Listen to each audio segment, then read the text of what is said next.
பெரியார் அணை பகுதியில் வாகன நிறுத்தம் அமைக்கும் தொடர்பாக உச்சநீதிமன்றம் தற்போது ஒரு உத்தரவை பிறப்பித்திருக்கிறது. கூடுதல் விவரங்களை எமது செய்தியாளர் அரவிந்த் வழங்க கேட்கலாம். அரவிந்த், தற்போது உச்சநீதிமன்றம் என்ன உத்தரவை பிறப்பித்திருக்கிறார்கள்?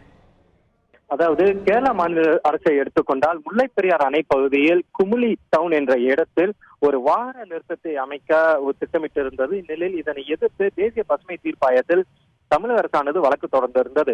இந்த வழக்கை விசாரித்த தேசிய பசுமை தீர்ப்பாயமானது கேரள மாநில அரசின் அந்த வாகன நிறுத்தம் திட்டத்திற்கு அனுமதி வழங்கி கடந்த வாரம் ஒரு உத்தரவை பிறப்பித்திருந்தன. இதில் அந்த உத்தரவை எதிர்த்து தமிழக அரசானது உச்சநீதிமன்றத்தில் மேல்முறையீடு செய்திருந்தது. இந்நிலையில் இன்று இந்த வழக்கானது உச்சநீதிமன்ற தலைமை நீதிபதி தீபக் மிஸ்ரா தலைமையிலான அமர்வு முன்பு விசாரணைக்கு வந்தது. அப்போது இரண்டு தரப்பு வாதத்தையும் கேட்ட நீதிபதிகள் இந்த விவகாரம் தொடர்பாக இரண்டு மாநில அரசுகளின் ஹெட் ஆஃப் த ஸ்டேட், அதாவது இரண்டு மாநில அரசுகளின் முதலமைச்சர்கள் ஒன்றாக அமர்ந்து பேசி, அதாவது டிசம்பர் 11ஆம் தேதிக்குள் ஒன்றாக